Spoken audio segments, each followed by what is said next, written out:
The first time David Liu ever saw Emma Zhou, she was standing in the back row of the auditorium, laughing at something her boyfriend had whispered in her ear. It was October 2004, and the campus was alive with the energy of a new school year, students milling around with course schedule, professors hurrying between buildings with armfuls of textbooks, the autumn air carrying the scent of fallen leaves and possibility. David was 20 years old, a gangly, awkward sophomore who had spent most of his life being invisible to the kind of girls he admired from a safe distance. He was 5'7", slightly overweight from a year of stress eating and sedentary study during his desperate college entrance exam prep, and he had absolutely no business falling in love with a girl who already had a boyfriend, especially a boyfriend like Wei, tall, handsome, wealthy enough to own a car in an era when most students took the bus. He was a sophomore that semester, a student photographer for the campus newspaper, assigned to document that evening's speech competition. His job was to take pictures of the speaker, capture the energy of the event, maybe get a few candids of audience members to add visual interest to the spread. What he actually did, without fully intending to or understanding why, was spend the entire evening photographing Emma Zhou. She was not the most beautiful woman he had ever seen, not by conventional standards. Her nose was slightly too long. Her teeth were a little crooked. Her hair was brown and ordinary, the kind of hair you saw on 1,000 different girls walking across campus every day. But there was something about the way she laughed, head thrown back, eyes crinkled shut, a sound so pure and unguarded that it made David's chest ache, that spoke to him in a language he didn't know he spoke. She was wearing a burgundy sweater, her hair pulled back in a simple ponytail, her glasses slightly crooked on her nose. She pushed them up with the side of her hand, a gesture so casual, so unconscious, that David felt like he was witnessing something private, something sacred. He zoomed in with his camera and took photo after photo, his finger finding the shutter release again and again as if possessed by some force beyond his control. He didn't even know her name yet. He would learn it 2 weeks later, when a mutual friend mentioned it in passing. Emma Zhou, junior year, marketing major, from the same province as David but from a different city, a city he had never visited and knew almost nothing about. She was popular, well-liked, the kind of girl who seemed to know everyone and who everyone seemed to want to know. She was also, David would soon discover, completely, utterly, irreconcilably out of his league. David knew this. He accepted it. He told himself that watching her from across rooms, from behind the lens of his camera, was enough. It had to be enough. Love was for people who had money and looks and confidence, and David had none of these things. He was the son of a television repairman and a vegetable farmer, the first person in his family to attend university, the kid who had worked construction after middle school because his parents couldn't afford to send him to high school. He had clawed his way into this institution through sheer determination and a year of hellish self-study, and he was well aware that the playing field was not level, that the rules were different for people like him. But love doesn't listen to logic. And David Liu was about to learn exactly how cruel a heart could be. Part 1, the boy who studied for her. David had not always been a romantic. In fact, growing up, he had been about as unromantic as a person could be. He had been raised on practicality and survival, on the idea that dreams were luxuries only the rich could afford and everyone else should focus on getting a job, any job, that would keep them fed and clothed and housed. Born in a working-class family in rural Shandong province, he had spent his childhood helping his parents on their small farm, weeding the vegetable patches, feeding the pig, carrying water from the well, and attending the local school, where he was a mediocre student at best. His teachers didn't expect much from him, and he didn't expect much from himself. His parents had never finished middle school. His father worked as a television repairman, driving an ancient van from village to fix broken screens and faulty antennas for farmers who paid him in cash or in vegetables or in favors. His mother tended a small vegetable garden behind their concrete block house, growing cabbage and peppers and cucumbers that they would eat or sell at the weekly market. They wanted more for their son. They wanted him to go to university, to get a desk job, to live a life less physically demanding than their own. But they didn't know how to help him achieve that. They didn't know about tutoring programs or entrance exams or the complicated Chinese education system that seemed designed to sort students into winners and losers at an early age. So David drifted. After middle school, he enrolled in a vocational school to learn a trade, television repair, as it turned out, which seemed like a reasonable choice given his father's profession. But the school was depressing, the job prospects were worse, and David grew bored, restless, depressed. He spent his evenings in internet cafes, chatting with strangers on early social media platform, pretending that the life he was living was temporary, a pit stop on the way to somewhere better. He played online games. He argued with strangers about politics and sports and everything in between. He escaped into a digital world where he could be anyone he wanted to be. One night, he got into an argument with a girl in an online chat room. She was a university student, attending a school he had never heard of, studying a major he couldn't pronounce. She had been complaining about her dormitory, her professors, the boring social life at her school, and David had made the mistake of suggesting that she was lucky to be at university at all, that many people would give anything for the opportunity she was squandering. "Ugh, some people just don't try hard enough," she replied, dismissing him with a few curt words. "Some people are just content to be losers." The words hit David like a physical blow. He stared at the screen for a long time after she logged off, his fists clenched, his jaw tight. She didn't know him. She didn't know anything about him, not his background, not his circumstances, not the thousand small disadvantages that had shaped his life. She had made a judgment about him based on nothing but a few typed words, and she had been wrong. She had been completely, unfairly, devastatingly wrong. He decided to prove her wrong. The problem was that he hadn't studied anything properly in years. He had forgotten most of what he had learned in middle school. He didn't know how to take the college entrance exam, didn't know what the format was, didn't even know what subjects would be tested. His vocational school had not prepared him for this. It had prepared him for a life of circuit boards and soldering irons, not competitive academics. But David was not a man who did things by halves. If he was going to do this, he was going to do it right. He bought textbooks, thick, dense volumes that cost more than he could really afford, and started studying every night, pulling all-nighters fueled by cheap soda and instant noodles. He cut out Fanta, his one indulgence, a reward for every chapter completed, and watched his weight balloon to nearly 180 pounds as stress and sedentary study replaced the physical labor of farm work. His parents thought he had lost his mind. His father told him he was wasting his time, that he should be working, saving money for a wife.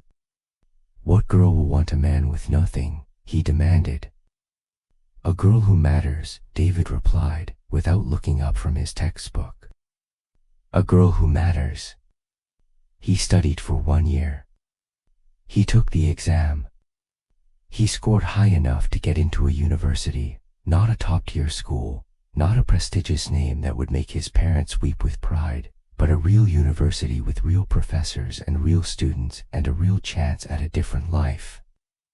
When the acceptance letter arrived, David felt something he had never felt before: hope.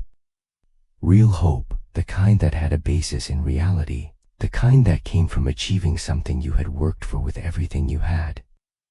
The girl from the chat room had been wrong. Some people did try hard enough. And David Liu was one of them.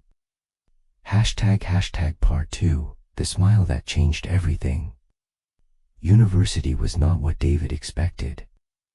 He had imagined a sort of paradise, intellectually stimulating lectures, passionate debate, friends who shared his love of ideas and literature and the big questions about life. What he found was a sprawling campus full of students who seemed more interested in drinking and dating than in learning, and professors who treated lectures as a chore to be endured rather than an opportunity to inspire. The students who surrounded him came from families like Emmer's, urban professionals, successful business owners, government officials, and they had been preparing for university their entire lives through expensive tutoring and extracurricular activities and connections that David couldn't even imagine. He felt like an outsider from the first day. He spoke with an accent from his rural hometown. He wore clothes from the market. He didn't know how to order coffee or use a credit card or navigate the social customs that everyone else seemed to understand instinctively. He spent the first semester feeling invisible, sitting in the back of classrooms, eating alone in the cafeteria, going back to his dormitory at night to study while his roommates went out to bars and parties and social events where he didn't know how to be. And then, one evening in October, he saw Emma Zhou. The first time he saw her, that evening in the auditorium, laughing at her boyfriend said, David felt something shift in his chest, a tectonic plates rearrangement that he would spend the next 15 years trying to understand. He didn't believe in love at first sight. He was too practical, too grounded, too much the product of a childhood that had taught him that dreams were luxuries only the rich could afford, that romantic love was a fairy tale told to children who didn't know how the world really worked. But when Emma Zhou smiled at her boyfriend at night, the smile was so bright, so unguarded, so full of a happiness that David had never known in his own life, that he felt something crack open inside him. He wanted to be the reason for that smile. He wanted to be the one who made her laugh like that, who held her hand in public, who walked beside her through the campus gardens and told her she was beautiful. He wanted to be the kind of man who deserved to stand next to a woman like her. He knew he never would be. But wanting was enough. At least, he told himself it was. Over the following months, David became an expert in Emma Zhou. He learned her schedule, which classes she took, which cafe she preferred, which route she walked to get from the dormitory to the library. He learned that she liked to study on the 3rd floor of the humanities building, near the window, where the afternoon light was best for reading. He learned that she always bought the same thing from the campus convenience store, a bottle of jasmine green tea and a pack of melon bread, a small indulgence she allowed herself every afternoon like a ritual. He learned that she wore glasses only when she was reading, and that she had a small scar on her left wrist from a childhood accident she never talked about. He learned all of this without ever speaking to her. He was too afraid. She had a boyfriend, Wayne, who drove a real car, a rarity on campus in those days, who wore designer clothes, who laughed too loudly in public and seemed to take up more space than any person had a right to. David compared himself to Wayne and found himself wanting in every category. He was short. He was poor. He had a weird accent from his rural hometown that got worse when he was nervous. He didn't know how to talk to girls, let alone girls like Emma Zhou, who seemed to move through the world with a confidence he could only dream of. So he watched. He photographed her from a distance, accumulating hundreds of images that he stored in a password-protected folder on his laptop, images he would later look at alone in his room at night, torturing himself with what he couldn't have. He walked past her dormitory every evening, hoping to catch a glimpse of her in the window, his heart pounding every time a girl with similar hair walked past. He timed his trips to the library to coincide with hers, sitting at a table just far enough away that she would never notice him, pretending to read while actually watching her through his peripheral vision. Once, he saw her sitting alone in a campus cafe, staring out the window with a sad expression on her face. There were no tears, but something in her posture, in the way her shoulders curved inward, suggested a heaviness that David recognized from his own moments of private despair. He almost approached her. He stood up, walked halfway across the room, and then stopped. What would he say? "Hi, I'm David. I've been stalking you for 6 months, and I think you're the most beautiful person I've ever seen." He would sound like a lunatic. He would terrify her. He would ruin any chance, however small, however theoretical, of ever being someone she might consider knowing. He sat back down and ordered another coffee and watched her leave, his chest aching with all the words he hadn't said. He told himself he was content with this arrangement. He told himself that loving someone from a distance was a kind of purity, a love uncontaminated by the messy realities of actual relationships, by jealousy and arguments and the slow erosion of illusion that came with too much proximity. He told himself that he didn't need Emma Zhou to know he existed. As long as she was happy, he told himself, that was enough. It wasn't enough. It was never enough. But David Liu was very good at lying to himself. Part 3. The moment he almost had her. Senior year came faster than David expected. By then, he had lost the weight he had gained during his exam prep year. 2 months of disciplined swimming and running had trained him down to a lean 150 pounds, and he had grown into his features in a way that made people do double takes when they saw his old photos. His face had sharpened, his jaw had become more defined, and there was something in his eyes now, a quiet intensity, a depth that hadn't been there before, that made him look like a different person from the awkward boy who had first arrived on campus 4 years earlier. He had a job lined up after graduation, a good one, in a major tech company in Shenzhen. He had made peace with the fact that Emma Zhou would always be the one that got away. And then, one afternoon in March, he saw her. She was alone, sitting on a bench outside the student center, reading a textbook. Her boyfriend, Wayne, was nowhere in sight. David was walking past with his camera bag slung over his shoulder, heading to a photo shoot for the campus paper, when he noticed her. She looked up at the same moment. Their eyes met. For a fraction of a second, David forgot how to breathe.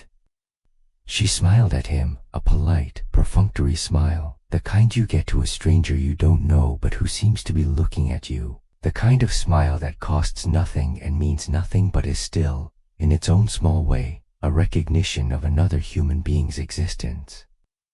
"Hi," she said, and then looked back down at her book. David kept walking. His heart was pounding so hard he was sure she could hear it. He replayed the moment in his mind 1,000 times over the next few days. She had smiled at him. She had looked right at him. She had seen him. For one brief moment, in the vast ocean of her daily life, he had registered as a person, as someone worth acknowledging, even if only with an automatic smile and a syllable. It was nothing. It meant nothing. But David clung to it like a lifeline. A few weeks later, graduation preparations began. Students scrambled to finalize their theses, book interview slots with recruiters, say goodbye to friends who would scatter across the country come June. David was busy, too busy, he told himself, to think about Emma Zhou. He had job interviews to prepare for, a career to launch, a life to build that had nothing to do with unrequited love or beautiful girls who would never know how much power they had over him. But on the last day of exams, as he was walking through the main quad with his laptop bag over his shoulder and his portfolio tucked under his arm, he saw her again. She was playing volleyball with a group of girls from her sorority. Her boyfriend was not there. She was wearing athletic shorts and a tank top, her hair pulled back in a high ponytail. Her glasses were placed by contact lenses that made her eyes look bigger, brighter, more luminous than he had ever seen them. She was laughing, jumping, spiking the ball over the net with an energy that made David's chest ache. He stopped to watch. He couldn't help it. As he stood there, a girl from Emma's group, someone David recognized as a friend of hers, a chatty marketing major named Sandy, noticed him. "Hey, you're the photographer guy, right? The one who takes pictures for the school paper?" David nodded, not trusting his voice. Sandy grinned. "Want to join us? We're short one person." David looked at Emma. Emma looked at David. For a moment, it seemed like she might say something, might acknowledge the months of silent watching, might reveal that she had noticed him after all, might offer some sign that she knew he existed and perhaps, possibly, even found him interesting. "Nah," Emma said, turning back to the game. "We don't need anyone." The moment passed. Sandy shrugged and ran back to join the game. David stood there for another minute, watching Emma dive for a ball, watching.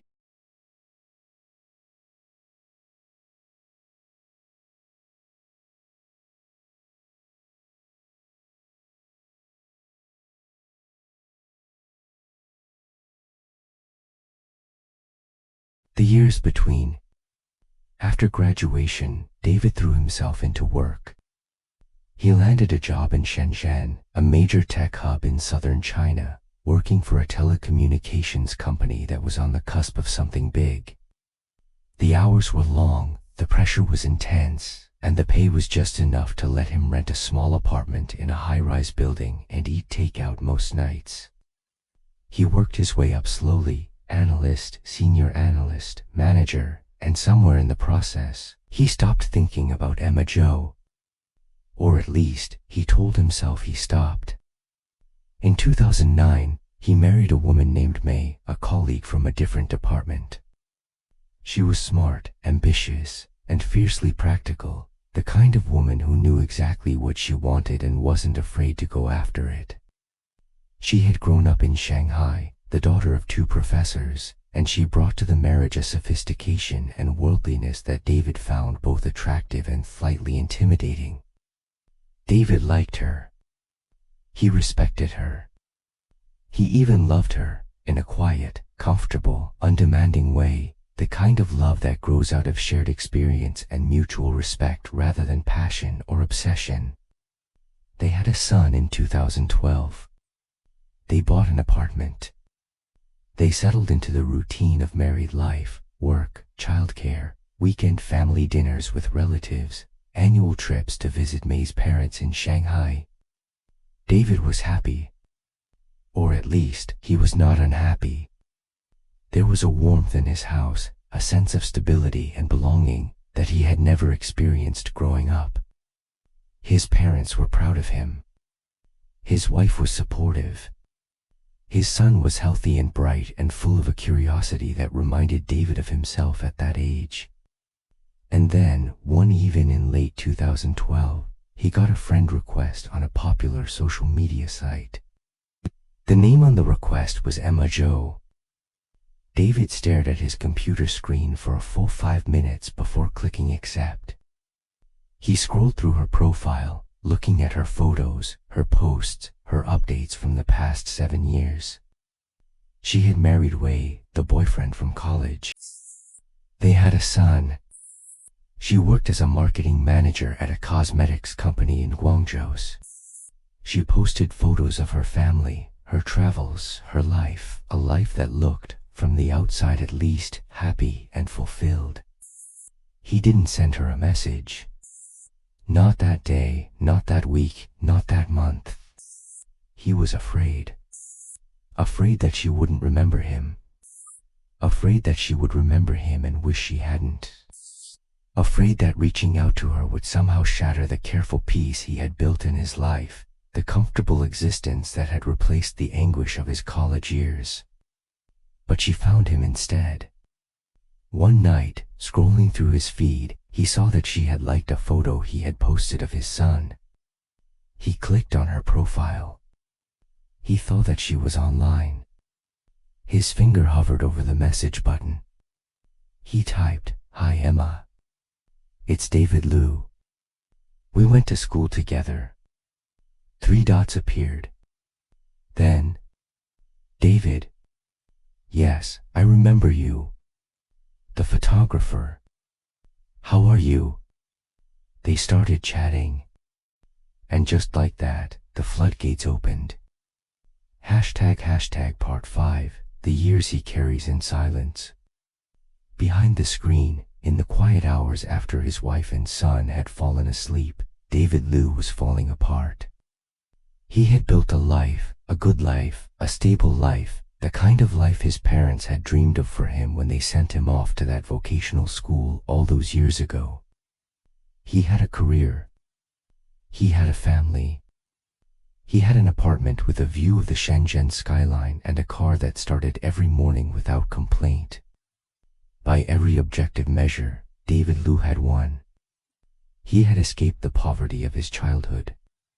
He had become someone. But none of it mattered when Zhou was online. He found himself checking his phone every few minutes during work, refreshing his messages, waiting for the notification that would tell him she had written back. He made excuses to stay late at the office. There was always more work to do, more reports to file, more emails to answer, because the office was quiet and he could talk to Emma without May asking who he was so invested in, without May noticing the smile that spread across his face when he read her messages, without May piecing together the truth from the 1,000 small clues that David was leaving everywhere. He knew it was wrong. He knew that what he was doing, the late-night conversation, the flirtatious banter, the growing intimacy that was creeping into every corner of his digital life, was the betrayal of his marriage, of his wife, of the trust that May had placed in him when she said yes to his proposal all those years ago. He knew that Emma was married too, that she had a husband and a child and a life that depended on her fidelity, just as his depended on his. He couldn't stop. Every night, after the dishes were washed and his son was tucked into bed and May had fallen asleep beside him with a book on her chest, David would slip out of bed and go to the living room, where he could talk to Emma without fear of being discovered. They would text until 2, 3, 4 in the morning. They would talk about their days, their work, their children, the small frustrations and quiet joys of ordinary adult life. And slowly, imperceptibly, their conversations would deepen, would veer into territory that was no longer safe, no longer innocent, no longer the kind of communication that a married person could engage in without guilt. Emma told him about her marriage, not in detail, not in a way that would constitute betrayal, but enough for David to understand that she was not as happy as her social media posts suggested. Wayne had changed after the baby came, she told him. He was distant, preoccupied, more interested in his phone than in her. She had started to wonder if she had married the right person, if the life she was living was the life she had actually wanted, or just the life that had happened to her because she had been too young and too inexperienced to know any better. David nested. He validated. He told her she deserved to be happy, that her feelings were valid, that she was not alone. And each time she opened up to him like this, he felt a corresponding door swing open in his own chest, a door that had been locked for years, since college, since the first time he saw her smile in that auditorium and understood that some wounds never fully heal. He thought about her constantly. Not in the way he had in college, that desperate, obsessive, all-consuming fixation that had driven him to photograph her from across rooms and memorize her schedule and imagine a life with her that he knew would never be his. This was different. This was quieter. This was the kind of thinking that lived in the background of his consciousness like a song he couldn't get out of his head, always present, never intrusive, just there, a low hum of longing that never fully went away. And the guilt was constant. He would look at May, at his wife, who had given him a son and a home and a life that most men would envy, and feel a surge of love so intense that it made his eyes sting. She was good. She was kind. She was everything he had once told himself he wanted, everything that Zhou was not, stable, predictable, uncomplicated, entirely his. And yet the thought of her touch, of her body, of the physical dimension of their marriage that had once been satisfying, it all felt distant now, like something he was going through the motions of rather than actually experiencing. He stopped wanting her. Not consciously, not deliberately, but in the way that a plant stops wanting sunlight when it has been moved to a dark corner, automatically, instinctively, without division. He found reasons to stay late at work. He invented business trips that didn't exist. He told himself it was stress, or exhaustion, or the natural ebb and flow of desire that every long-term couple experienced. He told himself it would pass, that this was a phase, that he would find his way back to the man he had been before Zhou sent him that friend request. He never did. Part 6, the reunion. They talked every night, after the children were in bed and the dishes were washed and the house was finally, blessedly quiet. It was strange, how natural it felt, like no time had passed at all, like they had simply picked up a conversation from years ago and resumed it as if they had been friends all along. Emma told David about her job, her husband, her son. David told Emma about his job, his wife, his son. They talked about their parents, their careers, the pressures of adult life. They talked about the past, college, friendships, the dreams they had had before reality intervened and reshaped them into the people they were now. And slowly, almost imperceptibly, the conversations began to change. They started flirting. Gentle, tentative, the kind of flirting that could be easily dismissed as friendly banter if anyone were reading over their shoulders. Emma would send him emojis with heart eyes. David would compliment her profile photos. They would text each other good morning and good night, and the good night messages would sometimes stretch into long, meandering conversations about everything and nothing, about their childhoods, about their regrets, about the lives they might have lived if they had made different choices. "I think about you sometimes," Emma admitted one night, after their children had been asleep for hours and the apartment was dark and May was snoring softly in the next room. "Do you think that's weird?" David's heart stopped, then started again, pounding so hard he was sure Emma could hear it through the phone. "No," he replied, his fingers trembling over the keyboard. "I think about you too. I always have." They did not define what they were to each other. They did not talk about what any of this meant or where it was leading or whether it was right or wrong or sustainable. They existed in a gray zone, a twilight space where the rules of marriage and fidelity didn't apply, where two people who had never quite gotten over each other could pretend, for a few hours each night, that they were young again and the world was full of possibility. David knew it was wrong. He knew that what he was doing would destroy his marriage if May ever found out. He knew that Emma's husband, decent, hard-working Wayne, who had given her a beautiful wedding and a lovely home and a son who had his mother's smile, deserved better than to be betrayed. He knew all of this, and he told himself he would stop, he would end this, he would go back to being the loyal husband and dedicated father he was supposed to be. But he couldn't stop. For the first time in years, David felt alive. He felt like a person with a secret, with a hidden dimension, with a part of himself that belonged to no one else. And Emma felt the same way. They both knew it was dangerous. They both knew it couldn't last. But for now, in this suspended moment, it was enough. Part 7, the first meeting. It was Emma who suggested they meet. She was going to be in Shenzhen for a business conference, she told him. She would have a free afternoon. Did David want to get coffee? David's hand shook when he read the message. He typed and deleted his response 3 times before finally sending, "Yes. I'd love that. More than you'd imagine." They agreed to meet at a cafe near the convention center, a trendy place with exposed brick walls and mismatched furniture that seemed designed for Instagram posts. David arrived 30 minutes early. He ordered a latte, sat at a table by the window, and watched the door like a man awaiting a verdict. He had dressed carefully, his best shirt, his newest jean, the watch May had given him for their anniversary. He had looked at himself in the mirror for 20 minutes before leaving, trying to see what Emma might see, trying to understand what she might think of the man he had become. When Emma walked in, time stopped. She was 34 years old, and she was more beautiful than he remembered. Her hair was longer, past her shoulders now, and she wore it loose.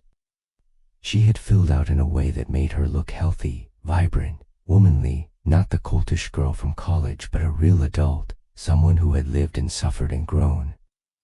Her eyes, those eyes that David had watched from across classrooms and cafes and auditoriums, were the same. Bright. Curious. A little sad around the edges, like a landscape that had seen bad weather.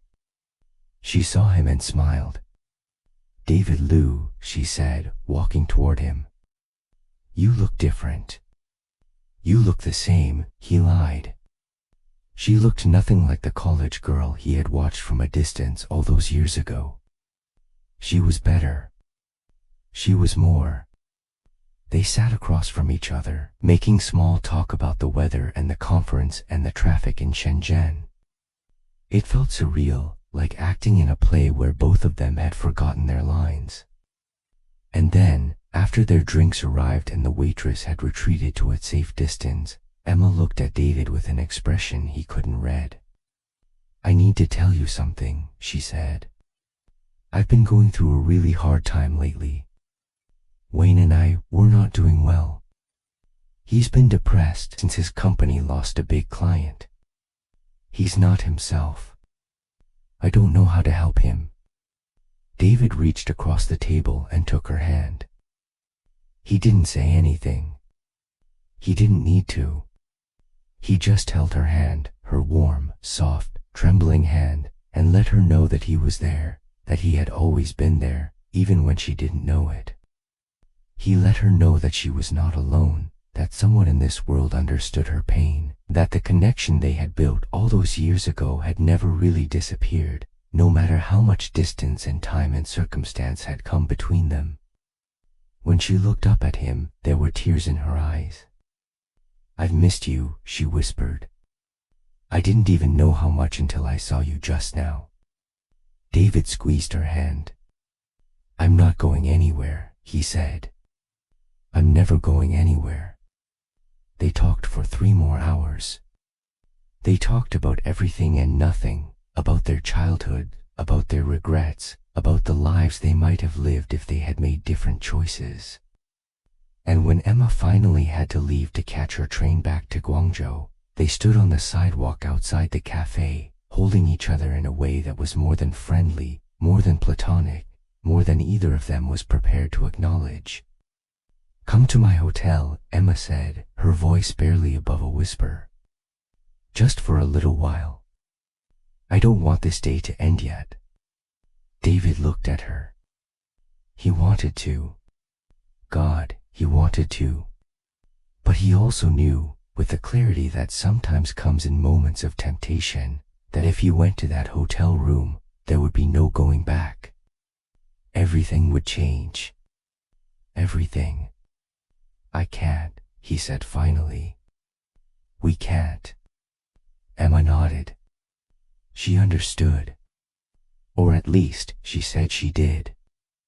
"Then just hold me," she said. "That's enough. That's more than I ever thought I'd have." They stood there on the sidewalk for another hour, holding each other, breathing in the scent of each other's skin. David ran his fingers through her hair. Emma cried softly against his shoulder. And when they finally separated, the sun was setting over the city, painting the sky in shades of orange and pink that neither of them would ever forget. "I don't want to go back to my hotel," Emma said. "I don't want this day to end." "I know," David replied. "But we have to. We both have lives." "I know." She laughed, a wet, broken sound. That's the tragedy, isn't it? We both have lives, and they're not with each other. David leaned over and kissed her forehead. We'll see each other again, he said. I promise. He dropped her off at her hotel at 9 p.m. She hugged him goodbye, long and hard, and when she finally pulled back, her eyes were dry but her voice was unsteady. I'm going to miss you, she said. I'm going to miss you so much. I'll miss you too, David replied. I'll miss you every single day. He drove home in silence.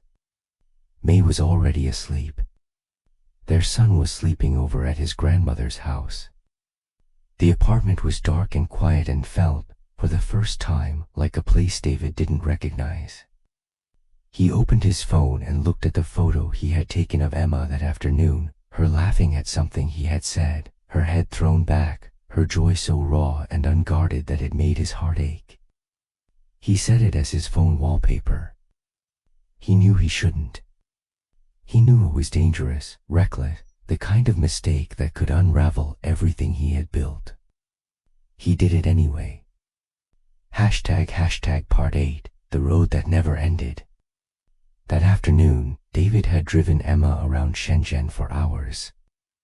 They didn't go anywhere in particular.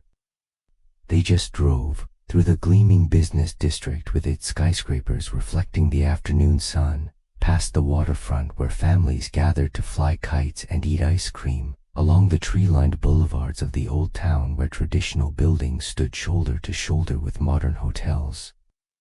They held hands across the center console, their fingers intertwined like they had always belonged together. They talked about everything and nothing, their childhoods, their regrets, the lives they might have lived if they had made different choices, the parallel universes where they had ended up together instead of with people who were fine but not extraordinary. At one point, David pulled into the parking lot of a hotel. Want to go inside? He asked, his voice barely above a whisper. Emma looked at him. Her eyes were dark, conflicted, full of a longing that matched his own. No, she said finally. I can't. I won't. Not yet. David nodded. He hadn't expected her to say yes. He hadn't even expected himself to act. Then just hold me, Emma said. That's enough. That's more than I ever thought I'd have. They sat in the car for another hour, holding each other, breathing in the scent of each other's skin. David ran his fingers through her hair.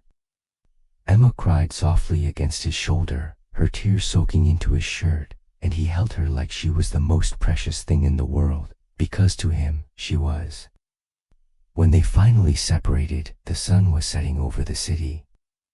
I don't want to go back to my hotel, Emma said. I don't want this day to end. I know, David replied. But we have to. We both have lives. I know. She laughed, a wet, broken sound. That's the tragedy, isn't it? We both have lives, and they're not with each other. David leaned over and kissed her forehead. We'll see each other again, he said. I promise. Part 9, the years of wanting. The affair, if you could call it that, evolved slowly over the following years. They found ways to see each other, business trips that aligned, holidays that overlapped, the occasional chance meeting in a city where neither of them actually lived. They were careful. They were discreet. They never stayed in the same hotel room for more than a few hours, and they never crossed the line that Emma had drawn on that first afternoon in Shenzhen. They were, in the language of their generation, emotionally involved, a phrase that captured the intensity of their connection without acknowledging the physical dimension that both of them pretended didn't exist. But they crossed every other line there was. They held hands in public, in parks, on quiet streets where no one would recognize them.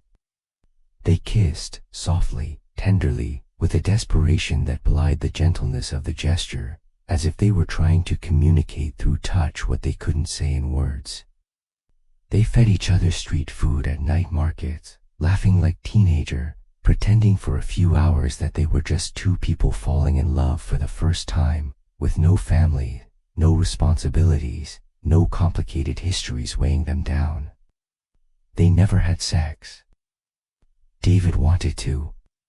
God, he wanted to. There were moments, in hotel rooms, in parked cars, in the darkness of late-night phone calls when their voices grew heavy with desire, when he was sure it would happen. But Emma always stopped them. Not because she didn't want to, he could feel that much, but because she was afraid. Afraid of what it would mean, of what it would cost, of the guilt that would consume her if she crossed that final threshold and became, in every sense of the word, an adulteress. "I want you," she admitted one night, her voice thick with desire. "I want you so badly it hurts. But if we do this, I won't be able to live with myself. I'll hate myself. And then I'll hate you. And then I'll have destroyed everything. My marriage, my family, the one pure thing I've ever had in my life." David understood. Or at least, he told himself he did. "Our love is purer than that," he said. "We don't need sex to prove anything. What we have is special. It's different. It's more than that." He meant it in that moment. He believed it. But the wanting never went away. It sat in his chest like a splinter, irritating and painful and impossible to ignore. Every time he touched her, every time he kissed her, every time he held her in his arms and felt her warmth against him, he wanted more. He always wanted more. And Emma knew. She could feel it in the way he looked at her, in the tension in his body when they were together, in the slight roughness of his voice when he said goodnight. She knew what she was asking him to give up, and she felt guilty for asking, and she kept asking anyway. Part 10, The Crisis. In 2019, Emma's marriage hit rock bottom. Wayne's business collapsed. He lost almost everything, his company, his savings, his confidence. He became withdrawn, depressed, unable to get out of bed some days. Emma tried to support him, tried to encourage him, but Wei had become a ghost of the man she had married. He didn't talk to her. He didn't look at her. He existed in their house like a specter, haunting the rooms he once filled with laughter, a reminder of everything that had gone wrong. Emma called David in tears. "I can't do this anymore," she said. "I love him, I do. But I can't save him. And I can't keep pretending that everything is fine when it's not. I'm drowning, David. I'm drowning and there's no one to throw me a rope." "Come away with me," David said, the words coming out before he could stop them. "Leave him. Leave everything. Let's just go. Let's start over somewhere new, somewhere no one knows us, somewhere we can be together without all this baggage and guilt and history." Emma was silent for a long time. "You know I can't," she said finally. "We have a son. A child who needs both his parents, even if one of them is broken. And Wei, he needs me right now. If I leave him, he'll fall apart completely. I can't do that to him. I can't do that to my fun." "But what about you?" David demanded. "Who takes care of you? Who loves you? Who makes sure you're okay?" "No one," Emma said. "That's just how it is. That's how it's always been." David wanted to argue. He wanted to drive to Guangzhou, pound on her door, and demand that she choose him, choose herself, choose a life that actually made her happy instead of this slow death she was living. He wanted to tell her that she deserved more, that she was worth more, that there was someone in this world who would put her first for once in her life. Instead, he said, "I'm here. I'll always be here. Whenever you need me." It wasn't enough. They both knew it. But it was all he had to offer. Hashtag Part 11, the new job. In 2020, David was transferred to Guangzhou. It was a promotion, regional sales director, a title he had worked 15 years to earn. The pay was better, the apartment was nicer, the future looked brighter than it ever had. But the real benefit, the benefit David didn't tell anyone about, was that Emma was only 20 minutes away. They saw each other every weekend now. Sometimes during the week, if their schedules aligned. They went to restaurants, to park, to museums. They walked along the Pearl River and fed the fish in the ornamental ponds and pretended, for a few hours each time, that they were a normal couple with a normal relationship, sitting in cafes arguing about politics and splitting desserts and holding hands under the table while their real lives waited patiently for them to return. But they still hadn't crossed the final line. One night, in a hotel room overlooking the city, Emma turned to David with a strange expression on her face. "Do you want to have sex with me?" she asked. David's heart stopped. "Yes," he said. "Of course I do. You know I do." "Would you?" she pressed. "If I asked you to right now?" David looked at her, really looked at her, at the woman he had loved for half his life, the woman who had haunted his dreams and consumed his waking thoughts, who was now lying in a bed in a hotel room in Guangzhou asking him a question he had imagined being asked 1,000 times. He looked at her and saw everything, all the years of wanting, all the nights he had lain awake imagining this moment, all the times he had told himself it would never happen and then hoped anyway. "No," he said. Emma frowned. "Why not?" "Because if we do this, I'll lose you," David said. "And I can't. I can't risk that. I'd rather have you like this, in my life, in my heart, even if it's not the way I want you most, than not have you at all." Emma stared at him for a long moment. And then she laughed, a real laugh, full of joy and surprise and something that sounded almost like relief. "You really are different from other men," she said. "Is that a good thing?" "It's a very good thing," she said, and kissed him. Hashtag Part 12, the decision. Over the following months, Emma made changes in her life. She left her job, not because she had to, but because she wanted to. She had been working for the same company for 12 years, doing the same thing, living the same day over and over again like a character trapped in a time loop. She wanted something different. She wanted to feel alive again. She wanted to prove to herself that she was more than just a wife and mother, more than just the sum of her obligations. She started looking for new opportunities. She updated her resume. She reached out to old colleagues. She began to imagine a future that was different from the one she had always assumed was her destiny. And David helped her. Every night, they would talk on the phone for hours. David would review her cover letters, suggest improvements, research companies and industries. He became her career coach, her confidant, her support system. He invested in her success with an intensity that surprised even him, not because he expected anything in return, but because he genuinely wanted to see her happy, wanted to see her flourish, wanted to be part of her life in whatever way he could. "I want you to succeed," he told her one night. "I want to see you happy. Even if your happiness doesn't include me." "That's the most romantic thing anyone has ever said to me," Emma replied. "And the most heartbreaking." She found a new job in July, a senior marketing position at a startup in Shanghai, a company with a bright future and a culture that excited her. It meant she would be moving.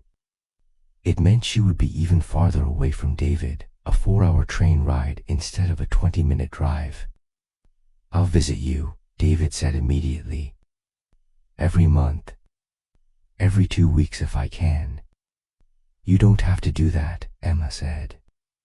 You have a family. You have responsibilities. I know. But I want to. I want to be there for you. I want to see you succeed. Emma was quiet for a moment. And then, in a voice that trembled with emotion, she said, "Why do you do this for me? Why do you give so much without asking for anything in return?" David thought about the question for a long time. "Because I love you," he said finally. "And love isn't about what you can get. It's about what you can give." There was a long silence on the other end of the line. Then Emma whispered, "I think I'm falling in love with you. Really falling in love. And it terrifies me." "I know," David replied. "Me too." Part 13, the last night. Emma moved to Shanghai in September. The last night before she left Guangzhou, they spent together at a boutique hotel near the river. It was their ritual by now: expensive rooms, clean sheets, a view of the city lights. They ordered room service and opened a bottle of wine and talked until the early hours of the morning, their voices growing soft and blurred with exhaustion and alcohol and a particular intimacy that comes from sharing a room with someone you love. "Do you remember when we first met?" Emma asked, curling up against David's side. "In college? That night in the auditorium?" "No. Before that. The chat room. When you told me off for saying that some people just don't try hard enough." David laughed.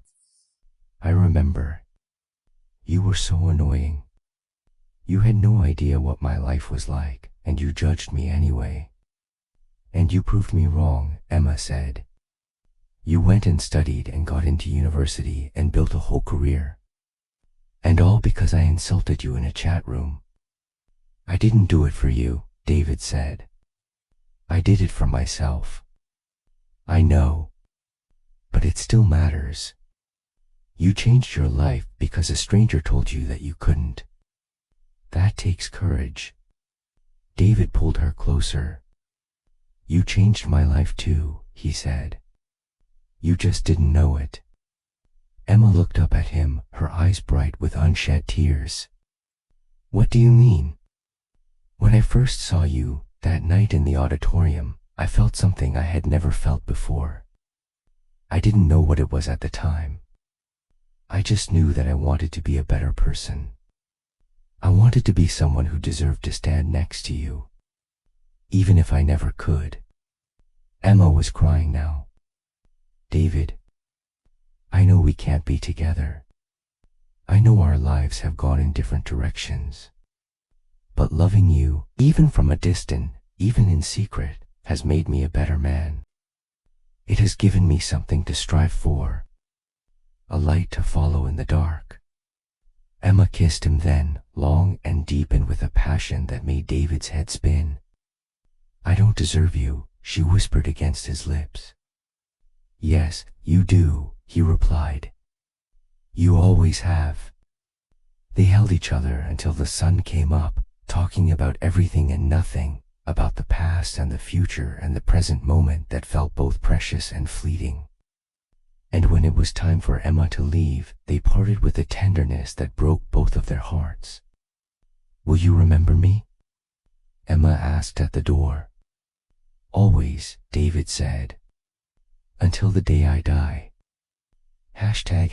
Part 14, the years after.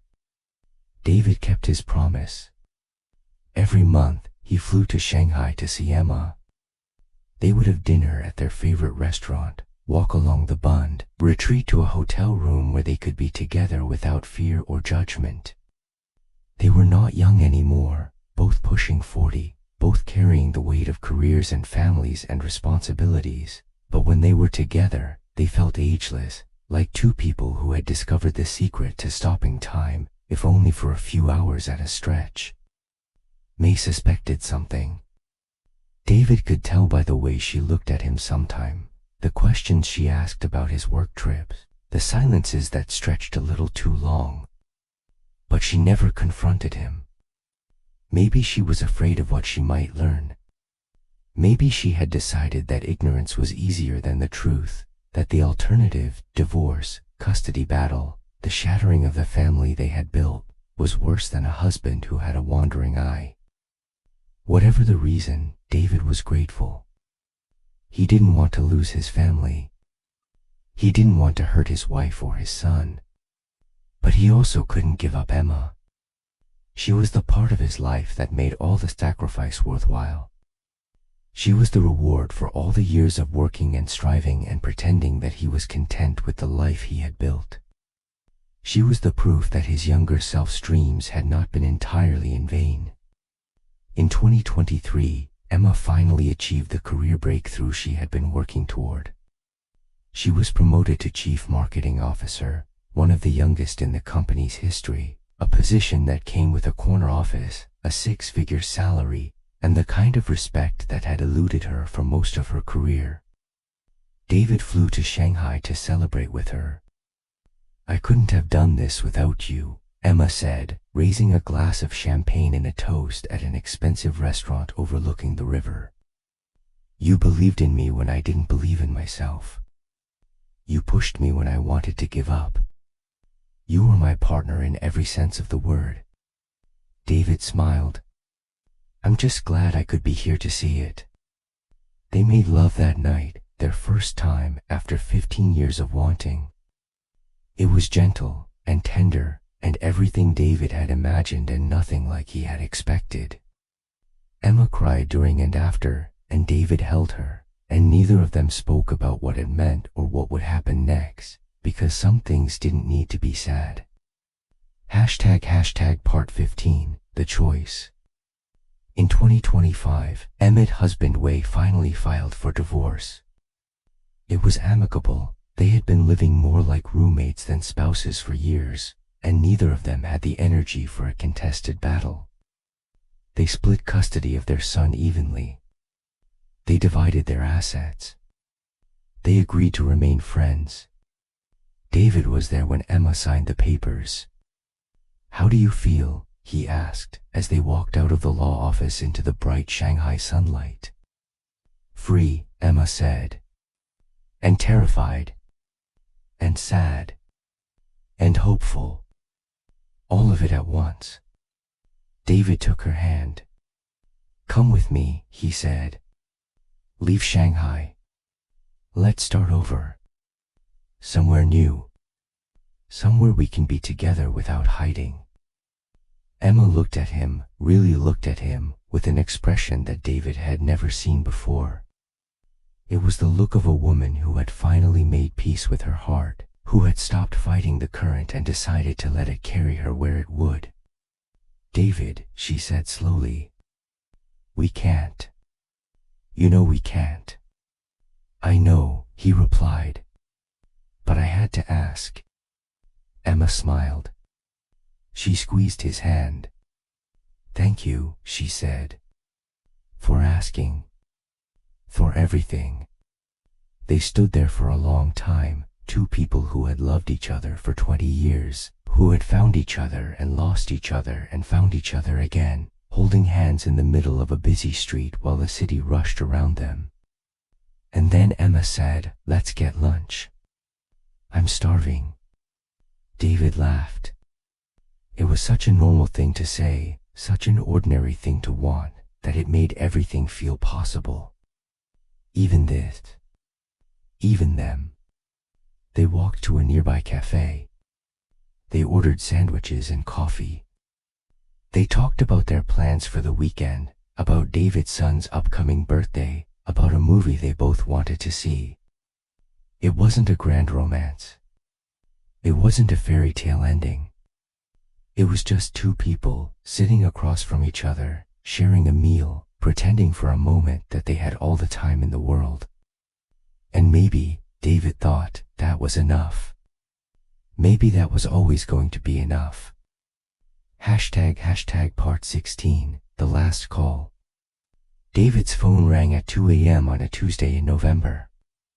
He was half asleep when he answered, his heart lurching when he saw Emma's name on the screen. She never called this late. Something was wrong. David, Emma's voice was thick with tears. We need to talk. What's wrong? Are you okay? Is it your son? Your ex? I'm fine. It's not about us. It's about me. She was crying openly now, her voice breaking between sobs. I went to the doctor last week. They found something. They're running more tests, but the doctor, he looked concerned. He said it might be serious. David sat up in bed, fully awake now, his mind racing through 1,000 terrible possibilities. What kind of something? Emma, talk to me. What did they find? She was crying openly now, her voice breaking between sobs. I don't know yet. I won't know until next week. But the doctor, he looked concerned. He said it might be serious. Emma, David said, his own voice cracking. I'm coming to Shanghai. Right now. I'll be there in 2 hours. No, she said. Don't. I needed to hear your voice. I needed to know that someone who loves me was awake. That someone was thinking about me. I love you, David said. I love you so much. Whatever happens, whatever the tests say, I'm here. I'm not going anywhere. I know, Emma whispered. That's the only reason I'm not completely falling apart right now. They talked for another hour, until Emma's tears dried and her voice steadied and the panic receded to a manageable ache. David told her stories about his son, about his work, about the stupid fight he'd had with me over the weekend. He made her laugh. He made her forget, for a few minutes, the shadow that was hanging over her, the uncertainty that was making her feel like her carefully constructed life was crumbling beneath her feet.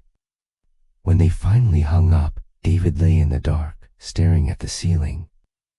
He thought about all the years he had spent loving Emma Zhou, the silent worship of his college years, when he had watched her from across rooms and never dared to speak, the secret affair of his married life, when they had built something beautiful out of stolen moments and impossible longing, the stolen weekends and late-night phone calls that had sustained him through years of beige existence. He thought about all the times he had almost had her and all the times he had let her go, always choosing safety over risk, always choosing duty over desire. And he thought about the future, uncertain, terrifying, potentially short. He reached for his phone and typed a message. I love you. No matter what happens. I love you. A minute later, Emma replied. I love you too. Thank you for being my person. David closed his eyes. For the first time in his life, he was not afraid of what tomorrow might bring. He had Emma. He had her love, her trust, her presence in his life.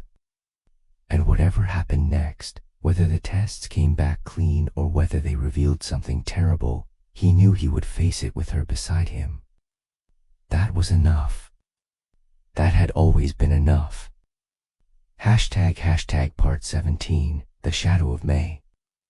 The next morning, David moved through his apartment like a ghost. May was already up when he emerged from the bedroom, standing at the kitchen counter in her bathrobe, pouring coffee into 2 travel mugs. She looked at him with an expression he couldn't quite read, not accusatory, not suspicious, just watchful, in the way that a person watches something they know is slipping away but haven't yet found the words to address. You were on the phone late, she said, not looking up from the mugs. I heard you talking around 3. David's chest tightened. Work call, he said. From the Shanghai office. A crisis with a client. May nodded slowly. She handed him his coffee. Their fingers touched briefly, her skin warm from the mug, his cold from a night spent lying awake in the dark. "You've been different lately," May said. It wasn't a question. More distant. Like you're here but you're not here. David looked at his wife, at the woman he had built a life with, the mother of his child, the person who had been his partner through 15 years of marriage and 2 decades of adult life. She was still beautiful, in a mature, understated way. Her hair was streaked with gray now, and there were lines around her eyes that hadn't been there when they first met. But she was still May. Still the woman who had chosen him when he was nothing, who had believed in him when he didn't believe in himself, who had given him a son and a home and a life that most men would envy. And he had repaid her with lies. "I'm sorry," he said. And then, because he couldn't help himself, "I don't deserve you." May looked at him for a long moment. Something shifted in her expression, a flicker of knowing, of resignation, of a sadness so deep it made David's chest ache. "No," she said quietly. "You don't." She picked up her keys and walked to the door. Before she left, she turned back. "Our son has a piano recital on Saturday," she said. "Don't forget." And then she was gone, and David was alone in the apartment with his coffee and his guilt and the overwhelming sense that he was standing at the edge of a cliff he had been approaching for years, and that there was no way to turn back now. #Part 18, the call he never made. That afternoon, David sat in his car in the parking garage of his office building, staring at his phone. Emma's test results were supposed to come back today. She had texted him that morning to say she was going to the hospital for the follow-up appointment, that she would call him as soon as she knew something. He had texted back, "I'm here. I'm always here." And now he was sitting in his car, phone in hand, waiting for a call that would either give him hope or destroy him. He thought about his life, the series of choices that had led him here, to this parking garage, to this moment of suspended terror. He thought about the girl in the chat room who had called him a loser, and how that single moment of cruelty had set him on the path to university, to a career, to a life that looked nothing like the one he had imagined for himself as a teenager in a vocational school. He thought about the first time he saw Emma Zhou, and how that single moment of seeing had set him on another path entirely, a path that wound through 15 years of secret longing, of stolen weekend, of a love that existed in the margins and shadows of a life that was supposed to be devoted to someone else. He thought about May, about his son, about the apartment with the view of the Shenzhen skyline, and the car that started every morning without complaint, and the career he had built through years of hard work and strategic maneuvering. He thought about everything he stood to lose if his secret ever came to light, the divorce, the custody battle, the destruction of the family he had so carefully constructed. And then his phone rang. Emma's name appeared on the screen. David closed his eyes. He took a breath. He answered. "David," Emma said. Her voice was shaking. "The results are back." "What did they say?" he asked, his heart in his throat. There was a long pause. And then, in a voice that with half laugh and half sob, Emma said, "It's benign. It's nothing. I'm fine. I'm completely fine." David felt the breath leave his body like someone had let the air out of a tire. He slumped back in his seat, his whole body trembling with relief, with gratitude, with the overwhelming sense that he had been given a second chance he didn't deserve. "Emma," he said, and his voice broke on her name. "Thank God. Thank God." They talked for an hour. Emma told him about the doctor's appointment, about the relief flooding through her, about how she had sat in her car after leaving the hospital and cried with joy because the world had been given back to her. David listened and affirmed and loved her, and when they finally hung up, he sat in his car for another 30 minutes, watching the light change in a parking garage, thinking about all the things he still wanted to say to her, all the things he still wanted to do, all the years they might still have together. He reached for his phone and typed, "I want to spend the rest of my life with you. I want you to know that. Whatever happens, whatever choices we make or don't make, I want you to know that you are the love of my life." He stared at the message. His thumb hovered over the send button. He knew what sending it would mean.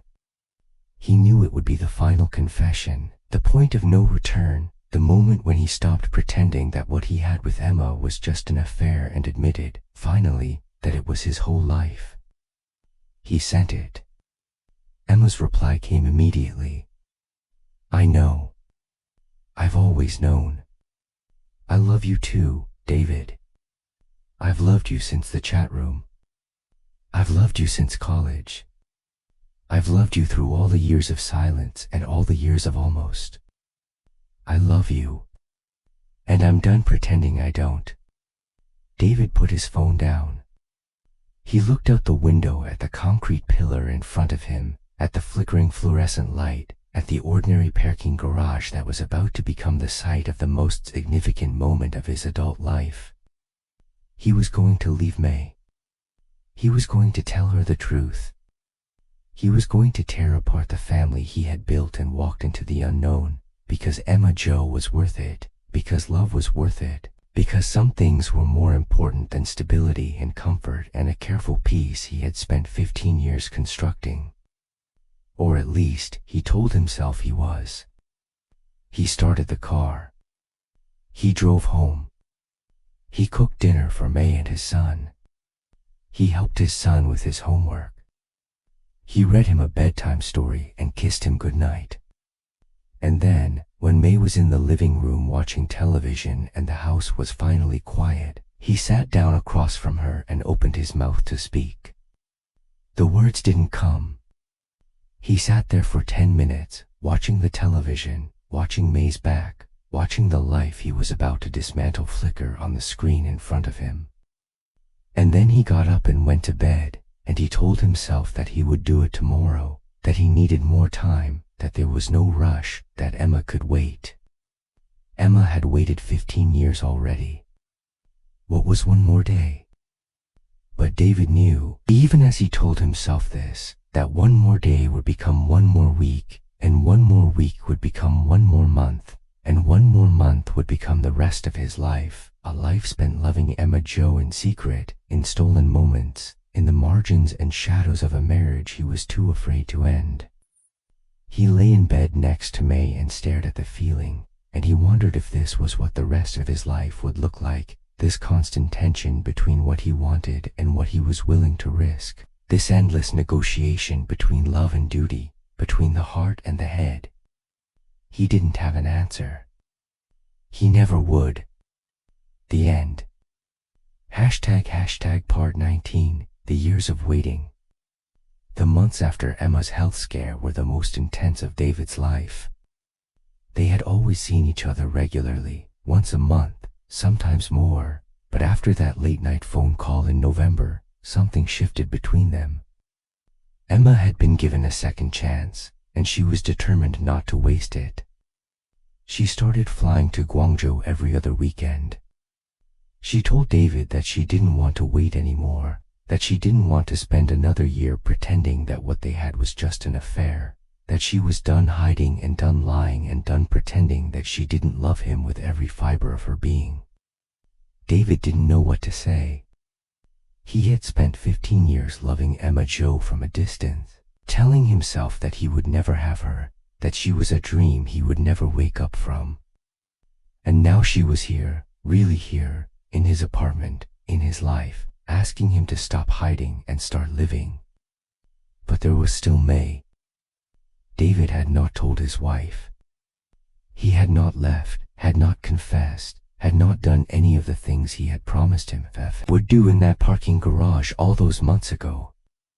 He had told himself he needed more time, that May deserved to hear it from him in the right way, that there were complications with the apartment and the finances and the custody arrangements that he needed to work out first.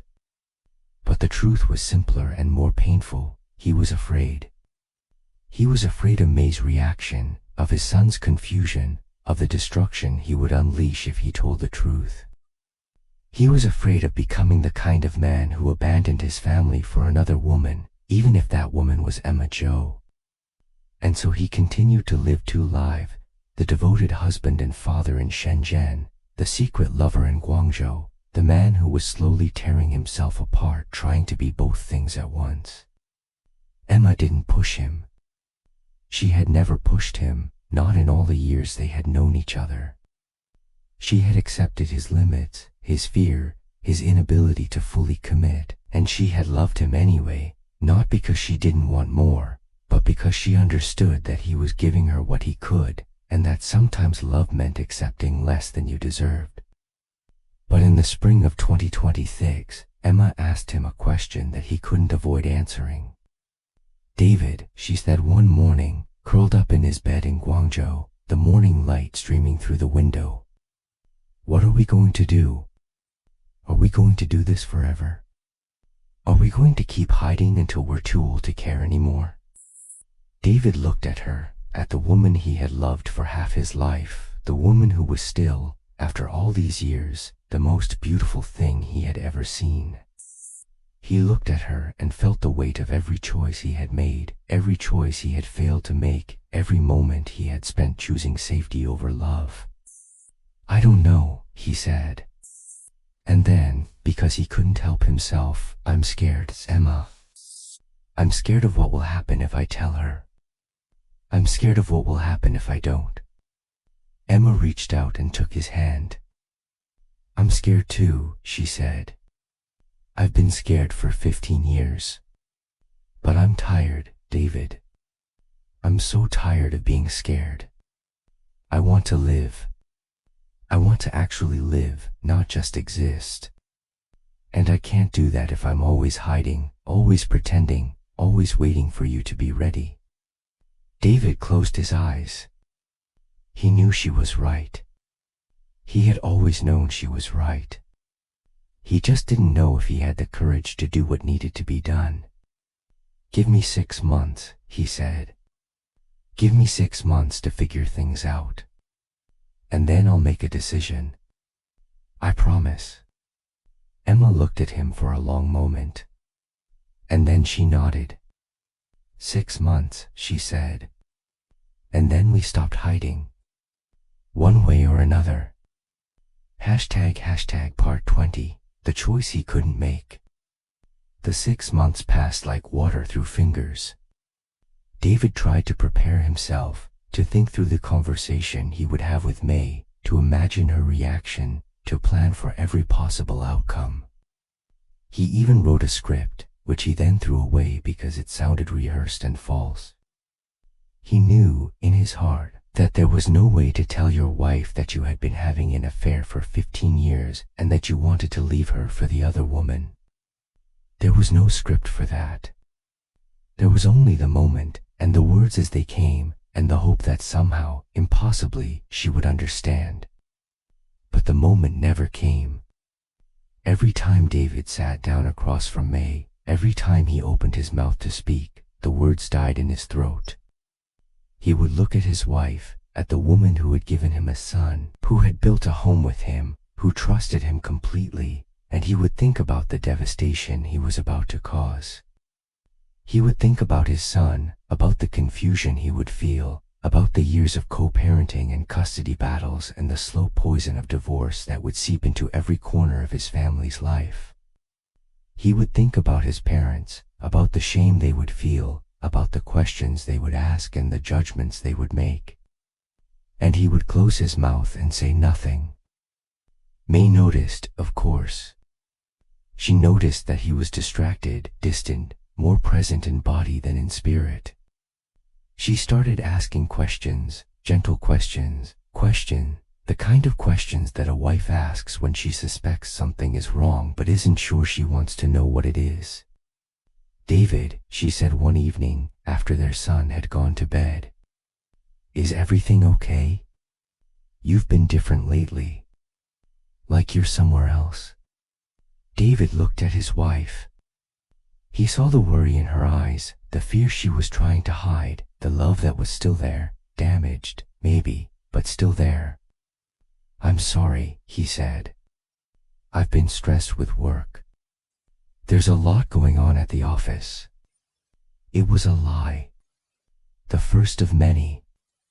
And May, who had spent 15 years building no life with this man, could tell. She didn't push. She never pushed.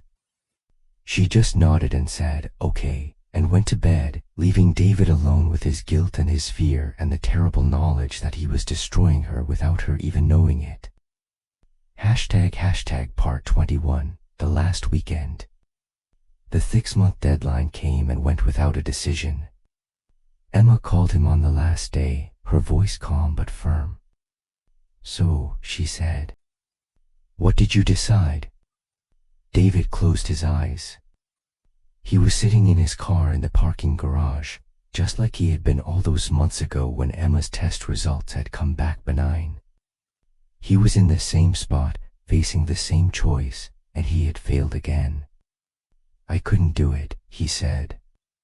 "I'm sorry. I'm so sorry."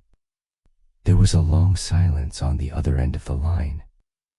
"I understand," Emma said finally.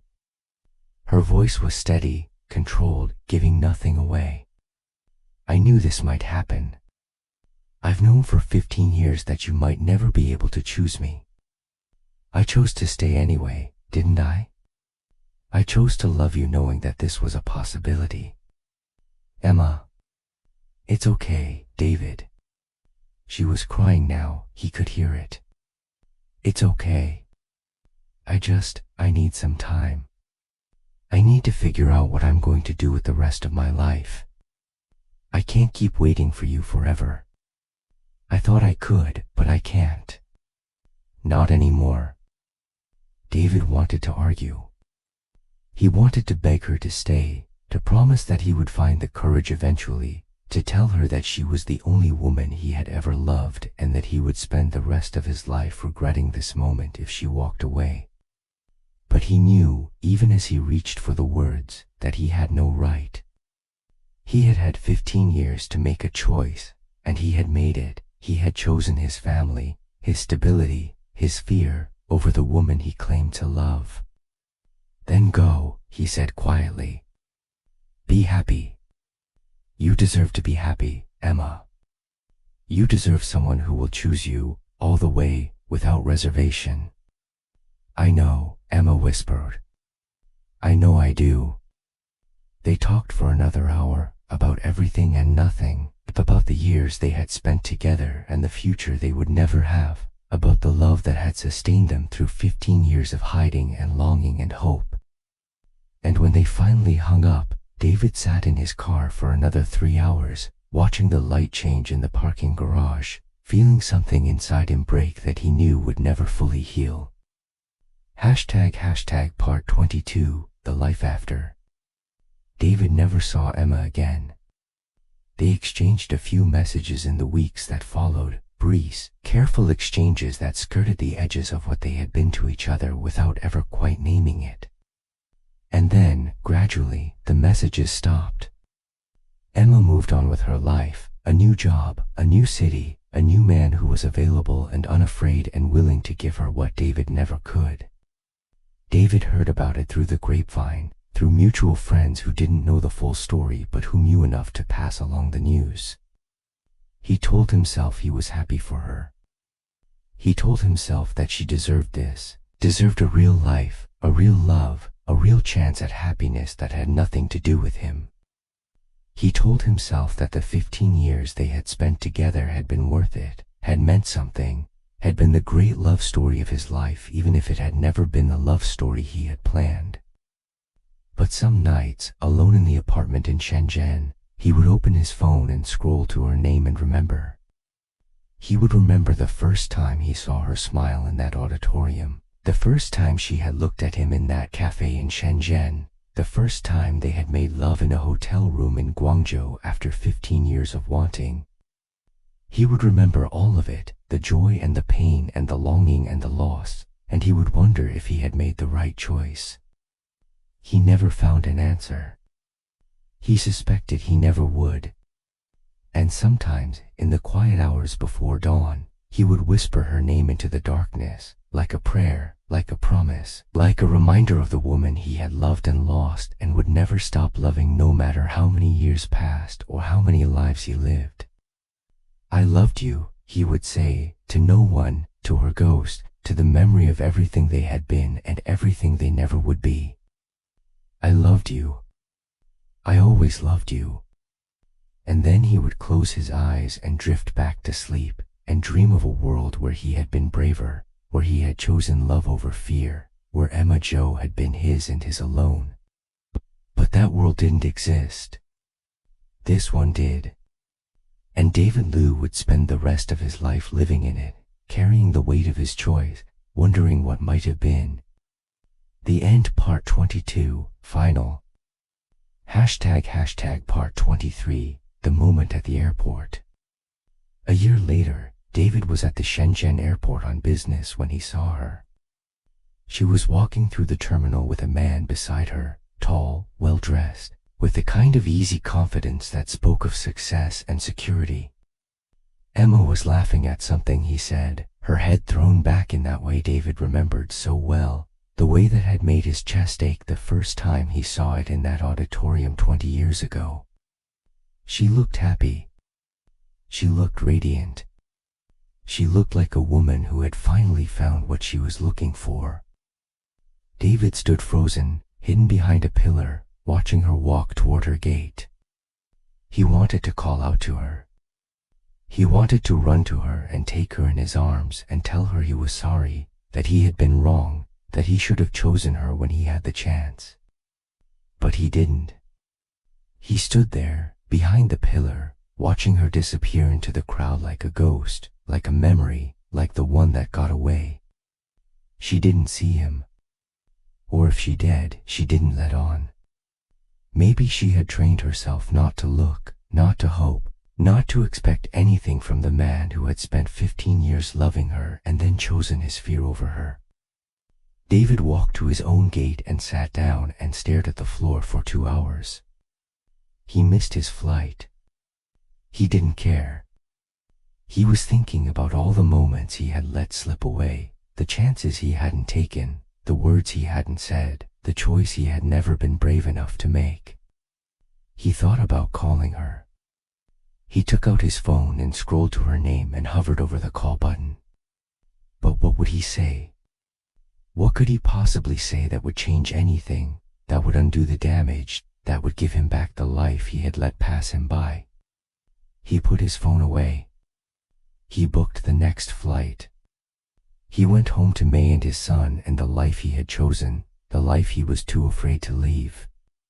And Emma Zhou, the love of his life, the one that got away, the woman he would carry in his heart until the day he died, she boarded her plane and flew to wherever her life was taking her now, leaving David Liu behind with nothing but his regrets and his memories and the terrible, beautiful knowledge that he had loved her. He had always loved her. He always would. The End, Part 23, Final. ## Part 24, The Truth He Carries.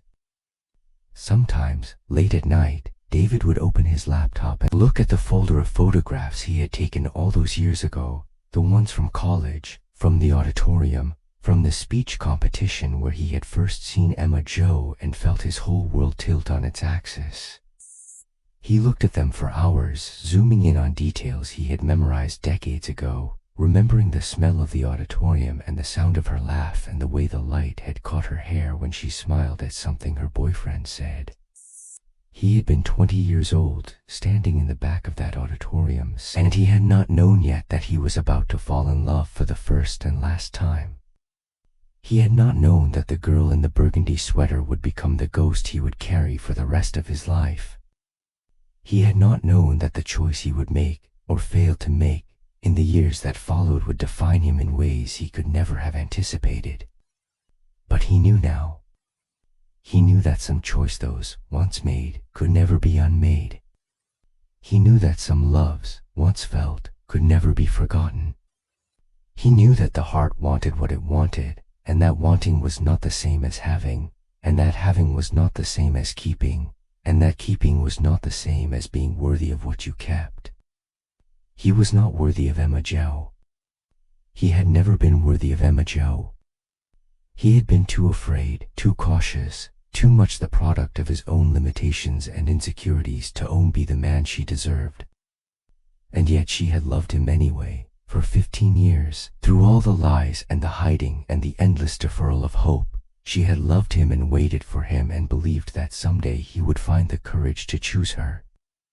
He never did. And that was the tragedy, in the end.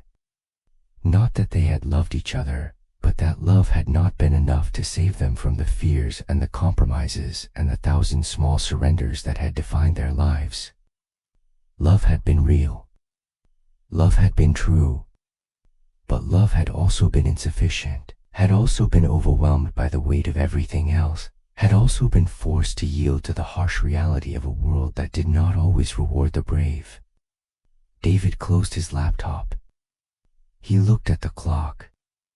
It was past midnight. May was asleep. His son was asleep. The apartment was quiet and dark and empty in a way that David had never quite been able to explain. He got up and went to bed. He closed his eyes. And in the darkness, he whispered a name, her name, like a secret, like a prayer, like a reminder of the love he had carried for 20 years and would carry for the rest of his life. "Good night, Emma," he said to the empty room. "I hope you're happy. I hope you know that I loved you. I hope you know that you were worth it." No one answered. No one ever would. But David kept saying it anyway, every night, for the rest of his days, because some things needed to be said, even if no one was listening. Because some loves needed to be honored, even if they could never be fulfilled. Because some stories, even the unfinished ones, deserved to be told, even if only to the dark.